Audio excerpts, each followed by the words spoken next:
It's known as the premier non-judge motor vehicle event in the region. I'm talking about the 54th annual Rockville Antique and Classic Car Show. Everybody start your engines. Let's get into it. Look at this. Is this your version of a tailgate party? Look at this. They're having a tailgate party here at the 54th annual Rockville Antique and Classic Car Show. I've covered this show for over 10 years and I've never seen a tailgate party here. This is a first, and it smells good.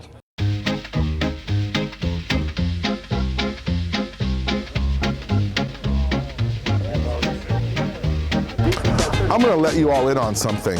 I'm not just a car buff, I'm obsessed with cars. People have said that about me because I'm looking at car websites every day, many times a day. And I didn't really appreciate classic cars and older cars until the city assigned me to cover this very event almost 20 years ago. Now this is over 150 acres of vintage, classic, non-vintage, exotics, ultra luxury, you name it, they got it. It's a wide range. But how does something this big come together? Well, we're gonna go on a fact-finding mission and talk to Charlie Carocchio, who's the man behind all of this.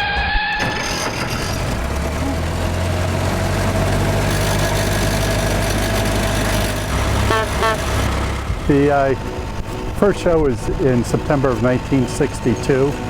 It was started by a group of guys from the various car clubs in the area. Barney Welsh, a local attorney who was born and raised and lived in Rockville and practiced law in Rockville for many years, approached the mayor about having the car show, and the mayor okayed having it here at the mansion. And so that was the first year, and they had about 200 cars that year.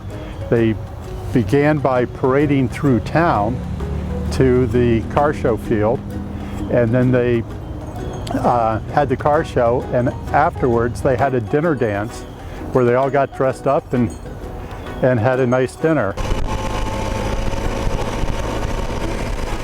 As I said, it's the largest in the area, and the reason it's the largest is because it's a non-judge show, and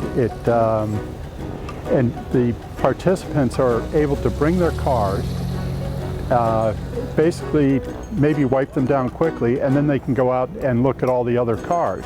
Whereas at the judge shows, you spend all morning getting your car prepared for the judging. The judging occurs, and then it's the anxiety afterwards whether or not you were successful in your display. So it's a very relaxed show, and historically it was the last show of the season.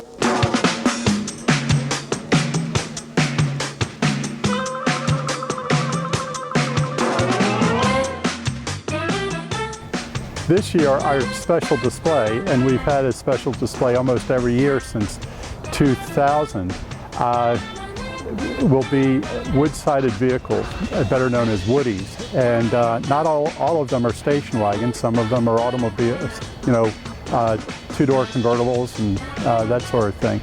But they're very unique. It's very interesting to see the woodwork that was actually done on these cars.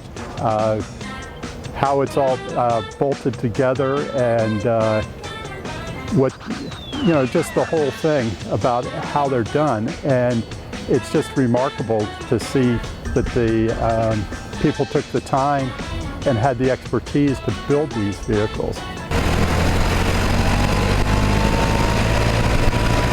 Since I've been involved with this since 1981, my kids became involved with it. My son Greg helps at registration. Brian brings a car, but we have a couple of cars that we bring out of our garage every year for the show. It's become a big event, and not only my sons, but my daughter-in-laws and my grandchildren and my nieces and nephews and brothers and sisters all attend, and we make a family day of it. Still to come, we're taking a drive down the highway to happiness with the Knoblochs. We'll find out how a classic 1960 Porsche led to a life of wedded bliss. And later, it's the theme car for the show, the Woody. We're going to find out what made these quirky cars so special. But before we head to break, check out this fast fact. The oldest car in the 54th Annual Antique and Classic Car Show is a 1913 Ford Model T Touring. We're not hitting the brakes just yet. There's much more to come on Rock 11's Antique and Classic Car Show special. Stay with us. The city of Rockville, Maryland, nationally recognized as one of America's leading cities for work, for play, and for life.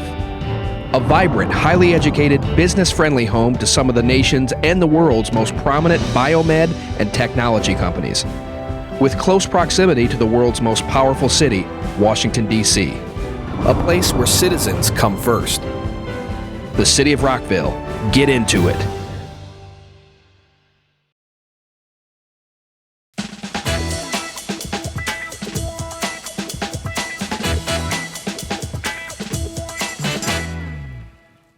Welcome back. Here's another fast fact. This show is the largest non-judged antique and classic car show in the Mid-Atlantic region. The Freeway of Love. Aretha Franklin, the Queen of Soul, rode it in a pink Cadillac. Richard and Susan Knobloch did it in a 1960 Porsche Roadster. Rock 11's Cathy Dancer shows us how they took a turn onto the highway to happiness.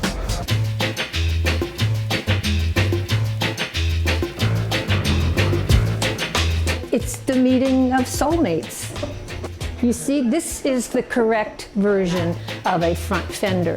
My car is more original and in better shape, and therefore the better of the two. My car is more personalized and therefore the better of the two. But, Anyhow.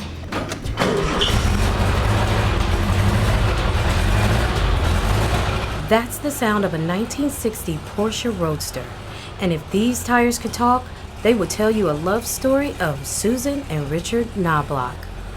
My family never did care for my choices in men that I dated. And my dad used to say to me, Susan, you are so smart in so many things. How can you be so dumb with your boyfriends? Well, Susan's brother Skip lost his battle with Lou Gehrig's disease in 1995, but his spirit decided to use his 1960 Porsche Roadster as a divine intervention to help her find the love of her life. and he lived in Fresno, and I lived in Rockville. I'd lived in Rockville for a long time. I love Rockville.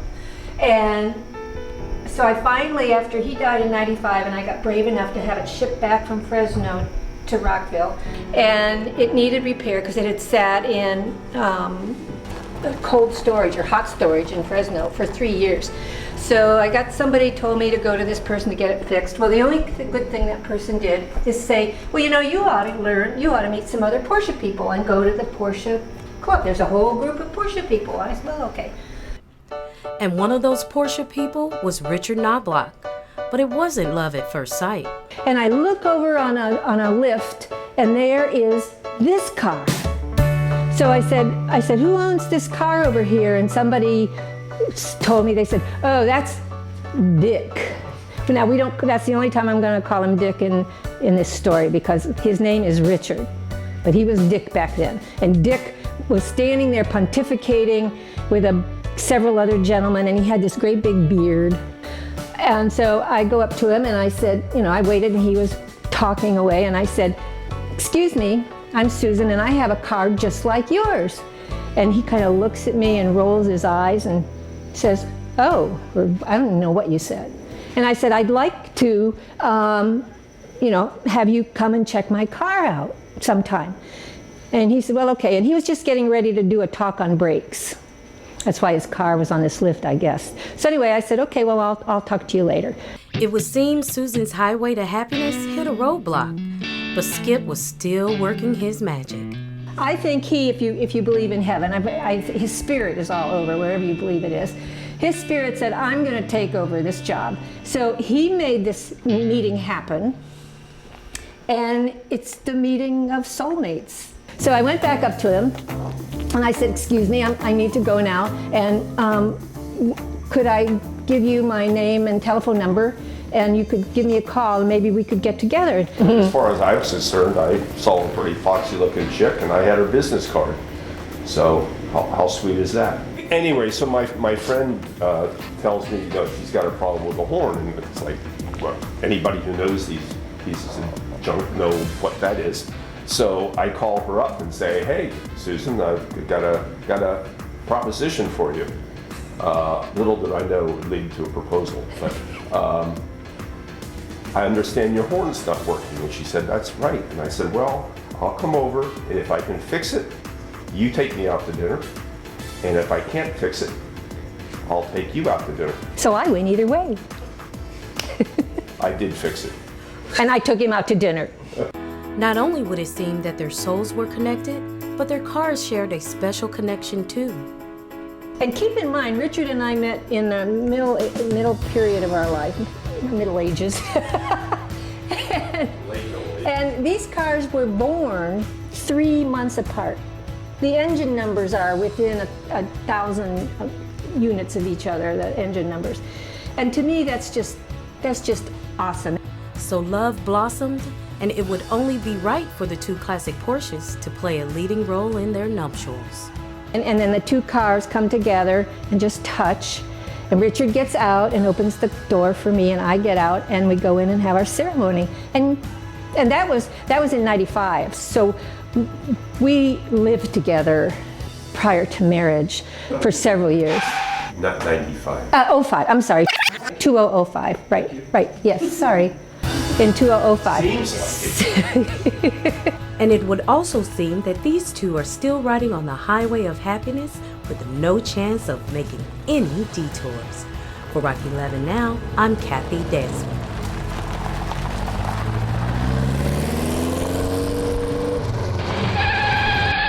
I think the Knoblauchs can really give me a run for the money when it comes to their passion for classic cars. Here's to many more magnificent miles, Susan and Richard.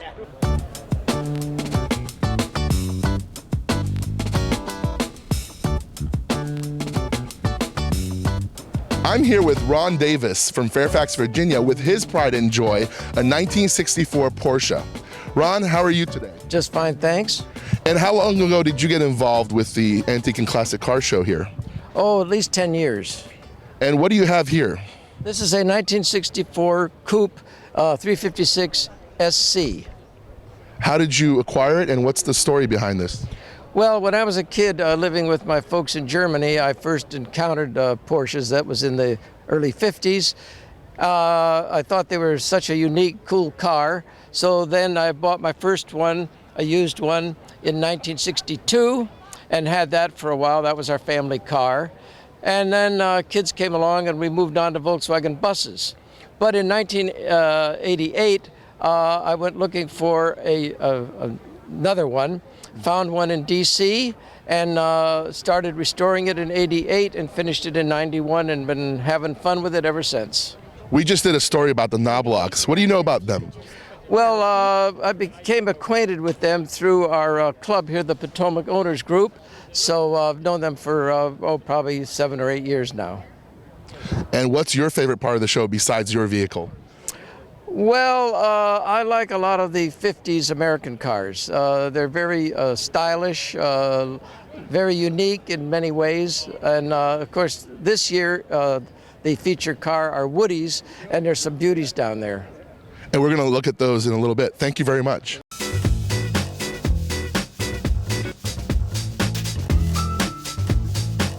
Wow, this car is familiar. Are you the owner here? I'm the owner. All right, so Starsky and Hutch.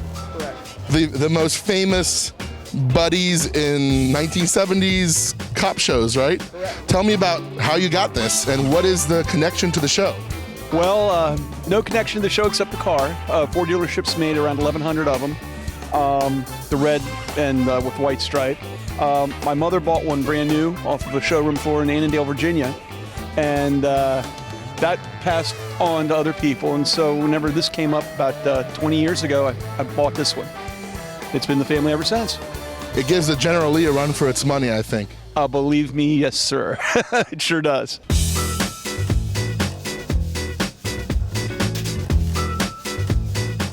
This is a 1967 Amphicar. I've had it for 14 years. I restored it. It does go in the water, and every time I take it out, people go crazy. I have not named it, but the license plate says it all. Well, I'm gonna park myself right next to this very special vehicle, a Woody car, which is the spotlight vehicle of this year's show. And we're gonna meet a gentleman who's 91 years young, and he's gonna tell us a story about how this car made it into a Hollywood movie. Do you know what makes the Woody unique? I'll have the answer right after this break.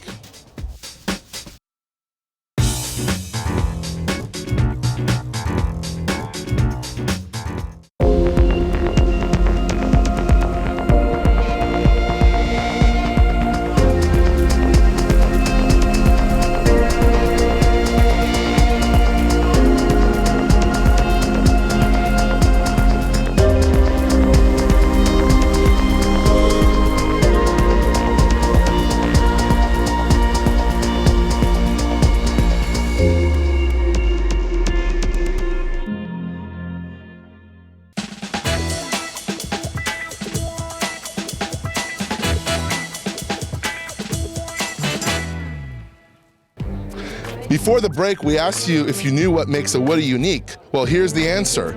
A Woody is constructed of real wood framework and authentic wood inlays. I'm here with a very special guest who was here when it all began, the Civic Center and the car show, and his very special vehicle is right behind him, Mr. Robert Hansen. How are you today? Wonderful, wonderful. Now tell me about how this car became a Hollywood movie star. My brother borrowed the car from me. He says, we have a chance to, they're doing Toro, Toro, Toro. And he borrowed the car and was in the movie. And it is the very first scene of the shop of the movie coming up Pennsylvania Avenue. The very first scene, and you see the movie, Toro, Toro, Toro. And how did you become a Woody fan? This car, well, I was a scoutmaster in Chevy Chase, and I saw this vehicle, a picture in their scrapbook. And I said, where is this? Oh, it's in Mrs. Westlake's garage. A tree has grown in the driveway, and we can't get it out. I said, well, I'd like to buy it. So they said, well, we'll sell it to you for $100. So I had it craned out, but we've had station wagons in our family before this. And so this is something very special. But this is an original one. I'm too tight to restore it. That's why it's original. But it's in really good shape, as you are.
You can tell by now that I'm not just working this show, but I am a huge fan of this event every year. But now is our chance to get a closer look at all this carefully engineered eye candy here at Civic Center Park.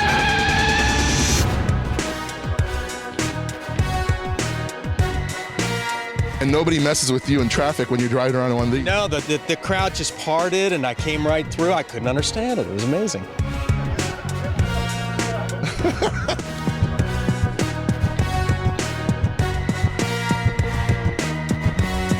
This is a goat here, and I'm talking about the Pontiac. Yeah. So what's the deal here? Well, it was my first new car. I bought it in 1967 when they first came out. It was like I had delivery of it in November. And it was one of those things, I just never sold the car, you know, and people, I always say, I wish I had that car. I wish I had never sold that car. Well, I never did. So I drove it for many years, and then in 1973, gas went to 70 cents a gallon, and I said, I'm going to have to park this car. It's too expensive because it gets 12 miles to the gallon. So I parked it, and then a couple of years later, I decided to restore it. It was always in really nice shape, but not in show condition. But the gas crisis saved the car a lot of wear and tear. Oh, yeah. So good job, sir, on maintaining a legend, and Pontiac lovers everywhere appreciate the GOAT, the GTO. Thank you very much. Great car. You bet. Thanks. Thanks for coming by.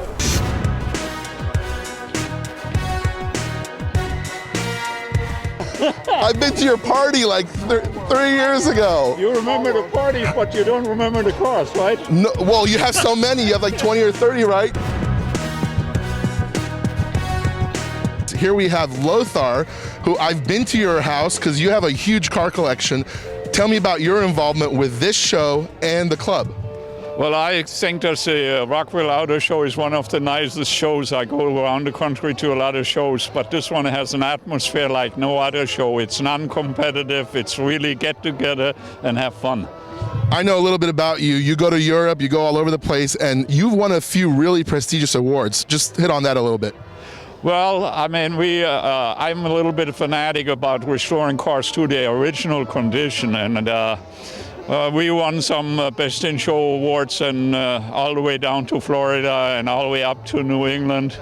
And but like I said, collecting automobiles is like some people would drink too much beer. It's like an addiction, Before you know, you have another one. And then I ended up with a whole collection of BMWs from 1931 till the present. How many do you have? It's always a question of you ask me or my wife. I always play it down a little bit. She says I have about 27 or so, and I say I got only 16 what are registered and running. And I remember you said it gives you an excuse to go back to Germany. You told me when I came to your party. And also, you have motorcycles, like mid-century motorcycles? Yeah, I have some old BMW motorcycles. The oldest one is a 1942. And I've been with him through the show here and always enjoy the Rockville Auto Show. And really briefly, what's so special about this baby right here?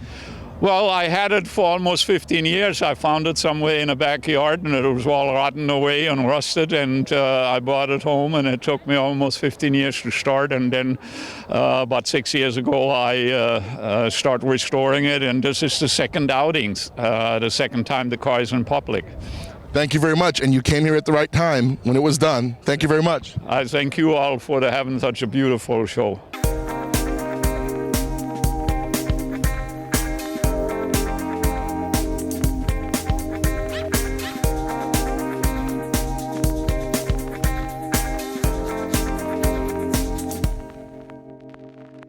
While this car show is not a competition, we do shine the spotlight on some of the best of the best.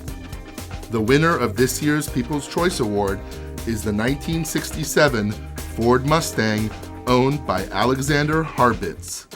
And the Mayor and Council Award went to Charles Gillette for his 1934 Pierce Arrow four-door convertible. Congratulations. Well, we've just had miles of smiles here at Civic Center Park at the 54th Annual Rockville Antique and Classic Car Show, and we hope you've enjoyed this ride as much as we have. Now, if you want more information on the city's events or Rock 11, go to rockvillemd.gov, or you can connect with us on Twitter at Rockville 11, or like us on Facebook. Watch our videos on YouTube/City of Rockville. For the entire team here at Rock 11, I'm Hagop Balekjian. Keep those lead feet light, and until next time, Rockville.